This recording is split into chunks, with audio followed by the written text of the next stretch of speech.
नमस्कार मेरे प्यारे दोस्तों, मैं लालता मिश्रा। मैं आज आप सबको बताने जा रहा हूँ कि नवरात्रि क्यों मनाई जाती है और कब से मनाई जाने लगी है। मेरे प्यारे दोस्तों, आप लोग ध्यानपूर्वक सुने। एक बार राक्षसों के कुल में एक इतना खतरनाक और भयंकर राक्षस हुआ जिसका नाम महिषासुर था। उसका आधा शरीर आधा धड़ भैंसे का था और आधा मनुष्य का था। गर्दन के ऊपर मनुष्य का था और नीचे का पूरा शरीर भैंसे का था। और उसने ब्रह्मा जी की इतनी घोर तपस्या करी और उनसे अमर होने का वरदान मांगा। तो ब्रह्मा जी ने कहा कि देखो भाई, अमर तो कोई नहीं है, इसलिए अमर होने का वरदान तो मैं तुम्हें नहीं दे सकता, लेकिन अगर तुम चाहो और कुछ मांग लो। उसने कहा कि हे प्रभु, मुझे इस सृष्टि में कोई भी व्यक्ति न मार सके। अगर कोई मार सके तो वो स्त्री के हाथों मेरी मृत्यु हो। ब्रह्मा जी ने कहा कि तथास्तु, ठीक है। उसने सोचा कि ये स्त्री कहाँ मुझे मार सकेगी, इतना विशालकाय और बलशाली राक्षस, उसके सामने देवी देवता नहीं टिक पा रहे थे, स्त्री क्या कर लेगी उसका। तो यही सोच के उसने ये वरदान मांग लिया। ये वरदान पाते ही उसने ऐसा उत्पात मचा दिया, हाहाकार मचा दिया, देवता सभी स्वर्ग छोड़ के भाग गए। स्वर्ग नरक उसने एक बराबर कर दिया, तबाही मचा दी पूरे में। महिषासुर ने सब थर थर उसके डर से कांपने लगे, त्राहिमाम करने लगे। सब भागते हुए गए भगवान ब्रह्मा जी के पास कि ब्रह्मा जी, आप ही कुछ करिए, आपने ही वरदान दिया है, आप ही हमारी रक्षा करें अब इससे, इस दुष्ट राक्षस से। ब्रह्मा जी तो भागे भागे सब देवताओं को लेके भोले बाबा के पास पहुँचे।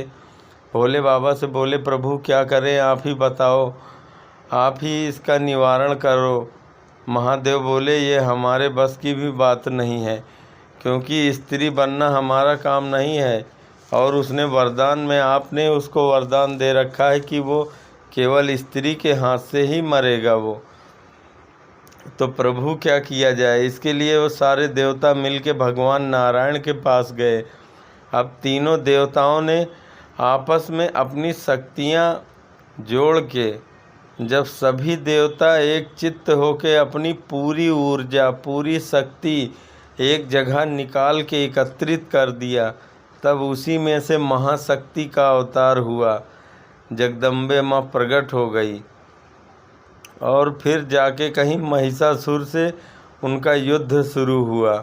अब सभी देवता उनकी मदद करने लगे देवी माँ के। सब ने अस्त्र शस्त्र दिए अपने, किसी ने कुछ शक्ति दी। सभी देवता, जितने भी देवी देवता स्वर्ग के थे, क्योंकि सभी उस राक्षस से पीड़ित थे और सभी को उससे छुटकारा चाहिए था, इसलिए सभी उस देवी माँ को अपनी अपनी शक्तियाँ सौंप रहे हैं। वो महाशक्ति पुंज देवी जगदम्बा के रूप में प्रकट हुआ और महिषासुर से युद्ध उसका शुरू हो गया माता का। 9 दिन तक लगातार युद्ध चलता रहा देवी मैया का। महिषासुर इतना बलवान हो चुका था कि वो मर ही नहीं रहा था। फिर जाके एक जगदम्बे माँ ने उसको ऐसा त्रिशूल मारा, पकड़ में नहीं आ रहा था, इतना मायावी भी था, क्योंकि राक्षस कुल का वो पहले से ही था। मायावी विद्याएं तो उसके भीतर पहले से ही थी। और उसके बाद जाके महिषासुर को मारा देवी माँ ने।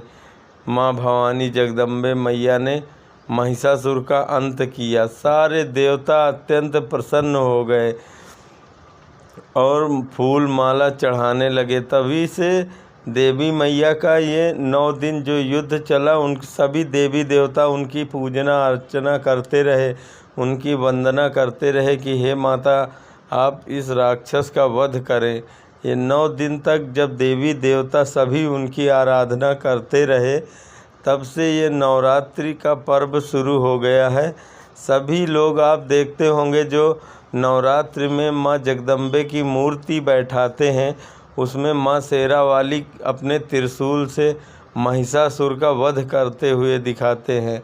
इस प्रकार से माँ जगदम्बा ने महिषासुर का वध किया और नवरात्रि की प्रथा तभी से प्रारंभ हो गई। अब तो घर घर, गांव गांव और शहर शहर में आप देखेंगे माँ जगदम्बे की मूर्ति बैठाई जाती है, पूजन अर्चन किया जाता है, उनकी वंदना होती है।